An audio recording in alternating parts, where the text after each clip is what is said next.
मेहनत कर पड़ता है जी जान से तपना, तभी पूरा होता है एक बढ़िया नौकरी पाने का सपना। आज बात करेंगे ड्रीम जॉब ड्रीम कंपनी में कैसे मिले। 10 पॉइंट दूंगा, 10 पॉइंट स्टेप वाइज दूंगा। मैं विवेक बंद्रा, फाउंडर एंड सीईओ बड़ा बिजनेस.com। उससे पहले 3 सिनेरियो समझिएगा। पहला सिनेरियो, जो काम करने में आपको बहुत मजा आता है और आपको अच्छे से करना भी आता है, लेकिन अगर उसके पैसे अच्छे नहीं मिले आपको तो आप जिंदगी भर गरीब रह जाएंगे। दूसरा सिनेरियो लेते हैं, जो काम करना आपको अच्छे से आता है, उसके पैसे भी मिलते हैं, लेकिन आपको प्यार नहीं है उस काम से, आपको मन नहीं करता वो काम करने को, तो आप जिंदगी भर बोर होंगे। और तीसरा सिनेरियो, जिस काम से आपको प्यार तो है, बाजार में उसकी तनख्वाह भी मिलती है, लेकिन आपको करना अच्छे से आता नहीं है, तो फिर आपको नौकरी नहीं, वो तो खाली एक सपना है, वो ड्रीम जॉब नहीं है, खाली ड्रीम है। बात समझते हैं कि 10 पॉइंट क्या किया जाए, एक अच्छे से आपको जॉब कैसे मिले। पहले जिस कंपनी में आप जॉब चाहते हैं, पहला पॉइंट है उस कंपनी के बारे में रिसर्च करो। उस कंपनी का विजन, मिशन, उसकी लीडरशिप, उसके माइलस्टोन्स, उस कंपनी के बारे में पढ़ लिख लो वहां रिज्यूमे भेजते वक्त। नौकरी.com पे बहुत सारी अपॉर्चुनिटीज आपको मिलेंगी, लेकिन पहले कंपनी की वेबसाइट, इंटरव्यू में जाने से पहले उसके सोशल मीडिया, उसका एंगेजमेंट, माउथशट.com, ग्लासडोर.com, उसका लिंक्डइन, उसके सारे गूगल पे सब चीजें। जितना ज्यादा आप इंटरेस्टेड होंगे उतना आपका कैंडिडेचर इंटरेस्टिंग हो जाएगा। जब आप इंटरव्यू में मिलते हैं ना लोगों से, if you are interested in the company, they will see you as interesting for the company. Company research के बाद दूसरा पॉइंट, जॉब डिस्क्रिप्शन को समझिए। जॉब डिस्क्रिप्शन की डिटेल मांगिए। आपका केआरए क्या होगा, केपीआई क्या होगा, आपसे क्या एक्सपेक्ट किया जा रहा है कंपनी में, यह मांग लो। अगर यह समझ में आ जाए कि कंपनी आपसे चाहती क्या है, करवाना क्या चाहती है, जॉब का डिस्क्रिप्शन, आपका केआरए की रिस्पॉन्सिबिलिटी एरिया, आपका केपीआई की परफॉर्मेंस इंडिकेटर, आपसे क्या एक्सपेक्ट किया जा रहा है इस रोल में, अगर वो मिल जाएगा तो पूरा ग्रुप आ जाएगा आपका इंटरव्यू में। तीसरा, अब जो इंटरव्यू लेने वाला है उसकी डिटेल निकालो। एचआर से जब आप बात करेंगे, पूछेगा आपका इंटरव्यू कौन लेंगे, उस इंटरव्यूअर का अगर आपको नाम मिल जाता है तो लिंक्डइन पे उसका प्रोफाइल खोल लीजिए। देखिए उसने क्या पोस्ट शेयर किया है, क्या आर्टिकल शेयर किया है, क्या उन्होंने कोई ब्लॉग शेयर किया है, उसके बारे में अगर आप तारीफ करेंगे, उसकी डिटेल उनको इंटरव्यू में बताएंगे, तो वो आपकी आई फॉर डिटेल को बहुत पसंद करेंगे। मेरे साथ भी होता है कई बार, जब कोई मुझको इंटरव्यू देने आता है, बोलता है सर मैं तो आपका बहुत बड़ा फैन हूं, मैं तो आपके सारे वीडियो देखता हूं, तो मैं पूछ लेता हूं टॉप 5 वीडियो कौन से देखे थे जो आपको बहुत पसंद आए और मैंने उसमें क्या बताया। पता चल जाता है कि आदमी झूठ बोल रहा है या सच बोल रहा है। अगर डिटेल में लिया अपने इंटरव्यूअर को पहचान, तो अपने इंटरव्यू को बना लोगे सुपर आसान। इसको क्या कहते हैं, failing to plan means planning to fail. Plan करके जाइए, इंटरव्यूअर के बारे में पढ़ के जाइए। अब्राहम लिंकन भी बोला करते थे ना कि अगर मुझे पेड़ काटना हो, मेरे पास 8 घंटे हो, तो 6 घंटे तो मैं केवल धार लगाऊंगा, 2 घंटे में पेड़ काट दूंगा। 6 घंटे धार क्या लगाऊंगा, मतलब क्या, इतनी तैयारी कर लूंगा कि 2 घंटे में पेड़ अपने आप कट जाएगा। आसान है, लेकिन थोड़ा इसको समझ के जाओ। इंटरव्यूअर क्या क्वेश्चन पूछ सकता है आपसे, कि अपने बारे में बताओ, पूछेगा आपसे पॉपुलर क्वेश्चन क्या, आपको क्यों हायर करें, आपकी स्ट्रेंथ्स क्या है, आपकी लीडरशिप स्किल्स के बारे में बताइए, आपके पास एक्सपीरियंस नहीं है, आपको क्यों हायर करें। इस तरह अगर आप अपनी तैयारी करके जाएंगे, मजा आएगा। चौथा पॉइंट, एम्प्लॉयर सेंट्रिक रहिएगा। इस चौथे पॉइंट में ध्यान रखना, इंटरव्यूअर आपकी मानसिकता को जरूर चेक करता है। अपने आंसर्स को ऐसे कस्टमाइज करिए, आप आत्म प्रेरित, सेल्फ मोटिवेटेड दिखने चाहिए। एक एम्प्लॉय मानसिकता का होता है, इंट्राप्रेन्योर मानसिकता का होता है। हमारे एवरीथिंग अबाउट एंटरप्रेन्योरशिप कोर्स में हम इंट्राप्रेन्योर की बहुत बात करते हैं। एम्प्लॉय वो जो नौकरी करता है, इंट्राप्रेन्योर वो जो करता तो नौकरी है, पर उसका बिहेवियर ओनर जैसा होता है। वो प्रॉब्लम पे फोकस करेगा, एम्प्लॉय इंट्राप्रेन्योर एक्शंस पे फोकस करेगा। वो बोलेगा फैमिली इज माय फैमिली, ये कहता है कि नहीं नहीं, organisation is also my family. वो उसको परिवार की तरह देखता है। वो हार्डवर्क करता है, ये स्मार्ट वर्क करता है। वो कंज्यूमर होता है, ये कंट्रीब्यूटर होता है। एंटरप्रेन्योर आते ही सोचता है मैं ऐसा क्या कर लूं कंपनी में। वो पुश स्टार्ट है, उसको धक्का मारोगे तो काम चालू करेगा। ये सेल्फ स्टार्ट है, अपने आप काम करता है। वो टाइम वेस्ट करता है, ये टास्क वेस्ट करता है। एम्प्लॉय क्या करता है, सुबह 9 से 5, 9 बजे आएगा, 5 बजे निकल जाएगा। ये क्या कहता है, जब तक काम खत्म नहीं होगा तब तक बैठूंगा। काम जल्दी खत्म करने की कोशिश करता है। ये समय के हिसाब से नहीं, काम के हिसाब से काम करता है। इसलिए employee gets paid for the time he spends, intrapreneur gets paid for the value he creates, है ना। तो ये इसको क्या चाहिए, sick leave, casual leave, earn leave, वो leave he doesn't want to leave. तो आपके जो आंसर है ना, वो उससे आपका नेचर, आपका बिहेवियर, आपका कल्चर पता लग जाएगा। ये ब्रेकडाउन में खत्म हो जाता है, ये ब्रेकडाउन में ब्रेक थ्रू क्रिएट कर देता है। ये बिहेवियर नेचर पता चल जाता है। पांचवा पॉइंट, अपना असेसमेंट भी करके जाइए, जो कि आपके इंटरव्यू में दिखाई पड़ेगा। सनातन गोस्वामी चैतन्य महाप्रभु से बोले, के आमी, क्या बात हुआ कि मैं हूं कौन, आप पहचानिए अपने आप को। कृष्ण ने भी गीता के अंदर बहुत बात किया, ये आपको पोजिशनिंग में हेल्प मिलेगा आपको। आप एक्शन मैन है, पीपल मैन है, आइडिया मैन है, प्रोसेस मैन है, आपकी मेजर स्ट्रेंथ्स क्या है, उसको स्किल के साथ मैच कर लीजिएगा। देखिएगा कि जो जॉब डिस्क्रिप्शन है ना, जो मैंने पीछे बताया था आपको, उसमें देखिए कि कंपनी का गोल क्या है, इस जॉब से कौन सा गोल अचीव करने वाले हैं, कंपनी में क्या प्रॉब्लम्स थी जो इस जॉब से वो सॉल्व कराने वाले हैं। और जब आप जाएंगे तो अपने हार्ड स्किल और सॉफ्ट स्किल को जरूर समझ के जाइएगा। ये छठा पॉइंट है।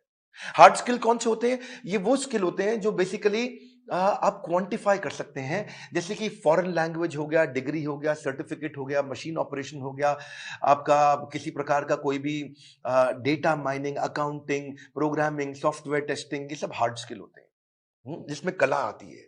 जैसे फाइनेंस के अंदर बजटिंग, बिजनेस प्लानिंग होता है या प्रोडक्ट डेवलपमेंट होता है। लेकिन सॉफ्ट स्किल कौन से? बातचीत कैसे करते हो, आपका टीम वर्क कैसा है, आप डिसीजन ले पाते हो नहीं, लीडरशिप है कि नहीं, मोटिवेटेड रहते हो कि नहीं, सुनते हो ध्यान से कि नहीं, पीपल स्किल है कि नहीं, इंटरपर्सनल फ्लेक्सिबिलिटी, टाइम मैनेजमेंट, ये सारे सॉफ्ट स्किल है।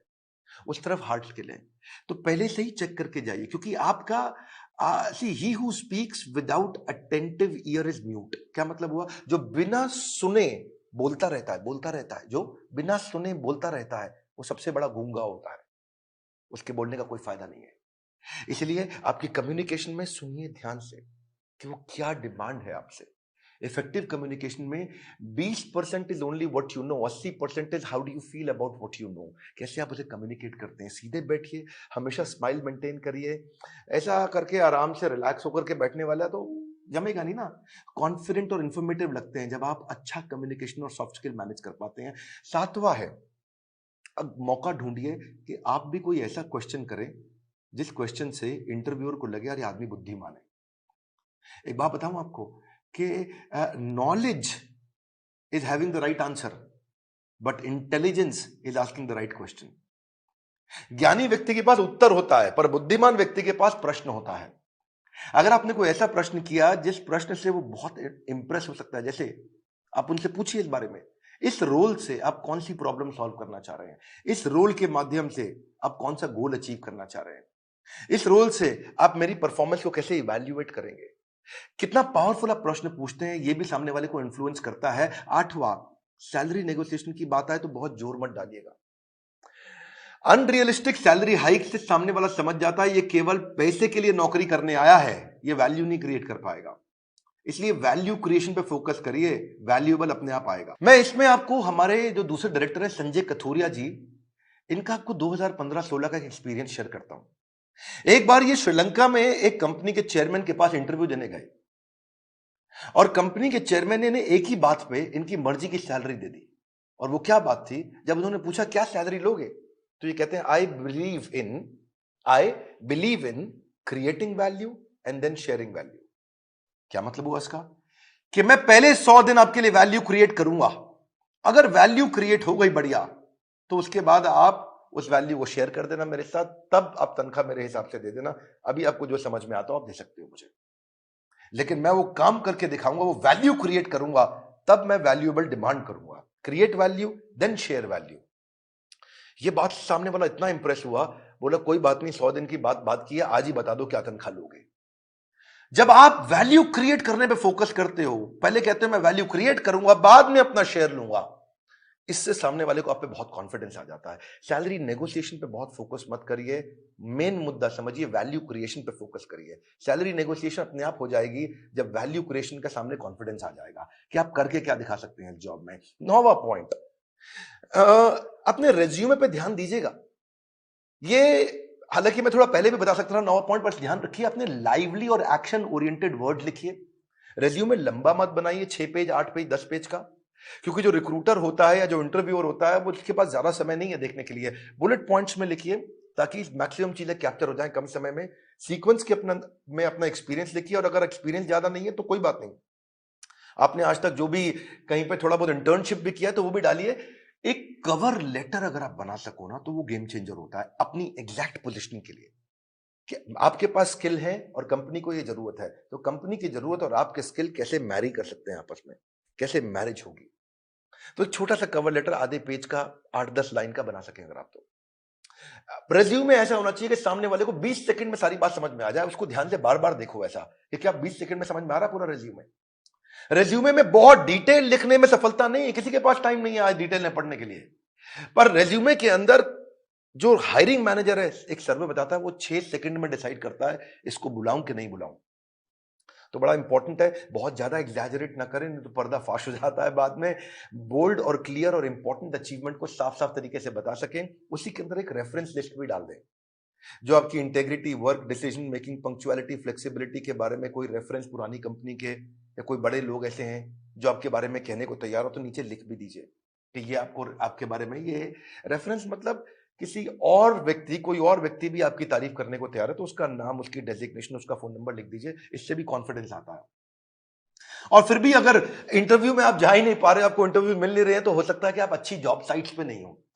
मार्केट में धक्के नहीं खाने पड़ेंगे अगर आप अच्छी जॉब साइट्स पे जाओगे। इसमें आपको फ्री ऑफ कॉस्ट बहुत सारी अपॉर्चुनिटी मिल जाती है, ऑटो नोटिफिकेशंस मिल जाते हैं, अपने आप नोटिफिकेशन आते रहते हैं, एम्प्लॉयर खुद ही आपके पास आ जाता है अगर आप अच्छी जॉब साइट्स पे जाते हो। इसमें प्रीमियम सर्विसेज भी होती हैं। बड़ी पॉपुलर जॉब साइट्स में shine.com, naukri.com, Times Ascent, Times job और मॉन्स्टर है। लेकिन अगर आप नए हैं तो freshers world, fresherslive.com, Internshala internship पे काम कराती है, या freelancer.com, indeed.com। अगर आप नए हैं तो इन पे जाइए। बेरोजगार खेल रहे हैं स्मार्टफोन पर ताश, ये वीडियो उनको शेयर करें, दिशा मिल सकती है बड़ी खास। मैं एक बात और बताऊंगा, हमारे प्रॉब्लम सॉल्विंग कोर्स के अंदर हमने पूरा का पूरा कोर्स इसके ऊपर बना रखा है और एवरीथिंग अबाउट एंटरप्रेन्योरशिप को भी अब 2 हिस्से में डिवाइड कर दिया है। अगर आप नए हैं, इंट्राप्रेन्योर बनना चाहते हैं या आगे चल के स्टार्टअप शुरू करना चाहते हैं तो एवरीथिंग अबाउट एंटरप्रेन्योरशिप का एक हिस्सा आपको काम आएगा। और दूसरा जो बिजनेस कर रहे हैं उनके लिए तो है ही है।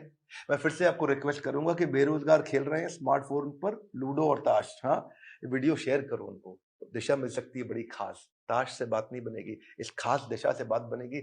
अगर आप नए आए, सब्सक्राइब जरूर करिएगा, लाइक करके उत्साह बढ़ाइए, बोर्ड लाइन नंबर पे फोन करिए, चेक करिए कि कैसे एवरीथिंग अबाउट एंटरप्रेन्योरशिप जिंदगी भर के लिए आपको एक बड़ी दिशा दे सकता है, आपको एक इंट्राप्रेन्योर बना सकता है।